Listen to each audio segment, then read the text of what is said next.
ఏపీలో కొత్త రేషన్ కార్డులకు దరఖాస్తులు స్వీకరిస్తున్నారండి. ఆంధ్రప్రదేశ్లో ఎప్పుడెప్పుడా రేషన్ కార్డులు కానీ ఎదురు చూస్తున్న వారికి ఇది పండగనే చెప్పాలి. అయితే రైస్ కార్డులకు సంబంధించి రేషన్ కార్డుకే కాకుండా 7 రకాలైనటువంటి సేవలను కూడా అప్లై చేసుకోవచ్చని ఒక అప్డేట్ ఇచ్చింది కూటమి ప్రభుత్వం.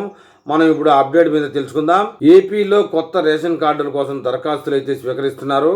కొత్త రేషన్ కార్డులతో పాటు 7టికి అప్లై చేసుకోవచ్చు. ఆ 7 యొక్క అనేటి ఏంటి, ఈ సేవల్ని పొందడానికి అధికారులు ఏ విధంగా సూచనలు ఇస్తున్నారని తెలుసుకుందాం. ఆంధ్రప్రదేశ్ ప్రభుత్వం పేదలకి శుభవార్త అయితే చెప్పింది. కొత్త రేషన్ కార్డుల కోసం దరఖాస్తులు అయితే స్వీకరించడం మొదలైందండి. జూన్లో క్యూఆర్ కోడ్తో కూడిన కార్డులు ఇస్తారని, సచివాలయాల్లో సేవలు పొందవచ్చని, వాట్సాప్ ద్వారా కూడా అతి త్వరలో అందుబాటులోకి వస్తాయని చెప్తా ఉన్నారు. కొత్తగా దరఖాస్తు చేసుకోవడమే కాకుండా పేర్లు చేర్చడం, తొలగించడం, చిరునామా వంటి సేవలు కూడా మార్పులకి చేర్పులకి ఉన్నాయి. మరిన్ని వివరాల కోసం వెంటనే సచివాలయాన్ని సంప్రదించండి అని చెప్పేసి చెప్తా ఉన్నారు. రాష్ట్ర వ్యాప్తంగా అర్హులైన వారితో పాటు ఇప్పటికే బియ్యం కార్డులు ఉన్న వారికి కూడా జూన్లో క్యూఆర్ కోడ్తో కూడిన కొత్త కార్డులు ఇస్తారట. గ్రామ వార్డు సచివాలయాల్లో బియ్యం కార్డులకు సంబంధించిన సేవలు పొందవచ్చని చెప్తున్నారు. వచ్చే వారం నుండి వాట్సాప్ ద్వారా కూడా ఈ సేవలు అందుబాటులోకి వస్తాయి. ప్రభుత్వం ఒంటరి మహిళలు, అనాథ శరణాలయంలో ఉండే వారికి కూడా బియ్యం కార్డులను ఇవ్వనుందని చెప్తా ఉన్నారు. అవుట్ సోర్సింగ్ ఉద్యోగులకు బియ్యం కార్డులు ఇచ్చే విషయాన్ని ప్రభుత్వ పరిశీలనలో ఉందని చెప్తా ఉన్నారు. కొత్త రేషన్ కార్డుకు దరఖాస్తు చేసుకోవడం ఒకటి మాత్రమే కాదు, మరిన్ని సేవలను కూడా ప్రభుత్వం అందుబాటులోకి తీసుకొస్తుందని, సచివాలయంలో రైస్ కార్డుకు సంబంధించి 7 రకాల సేవల్ని అందుబాటులోకి తెచ్చిందని చెప్తా ఉన్నారు.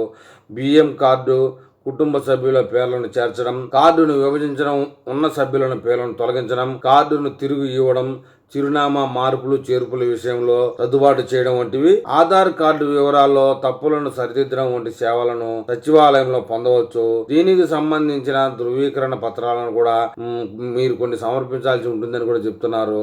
అర్హత ఉండి రైస్ కార్డు లేని పేదలందరూ దరఖాస్తు చేసుకోవాలని అధికారులు సూచిస్తూ ఉన్నారండి.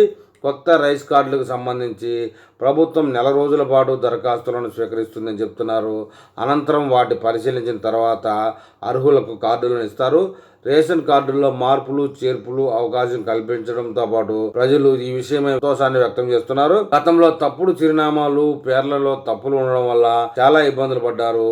ఇప్పుడు మార్పులు చేసుకునే అవకాశం రావడంతో ఊరట దక్కిందని, పాత రేషన్ కార్డు లబ్ధిదారులకు జూన్లో క్యూఆర్ కోడ్తో కూడిన కొత్త కార్డులు ఇస్తారు.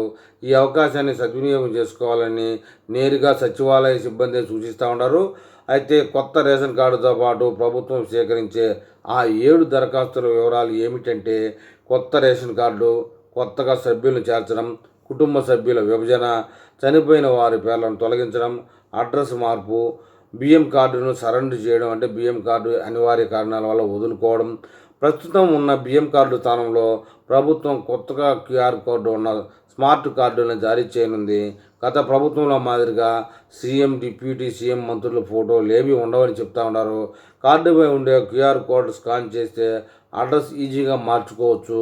కార్డుపై కుటుంబ యజమాని పేరుతో పాటు కుటుంబ సభ్యుల సంఖ్య, కార్డులో పెద్దగా బియ్యం card number, ration shop ID, address, QR code, card వెనక భాగంలో కుటుంబ సభ్యుల పేర్లు, వారు పుట్టిన తేదీ, వయసు, బంధుత్వం, పర్మనెంట్ అడ్రస్, శాశ్వత చిరునామా, తహసీల్దార్ కార్యాలయం మరియు మండలము, టోల్ ఫ్రీ నెంబర్ 1967తో సహా ముద్రించి ఇస్తారంటండి. మరి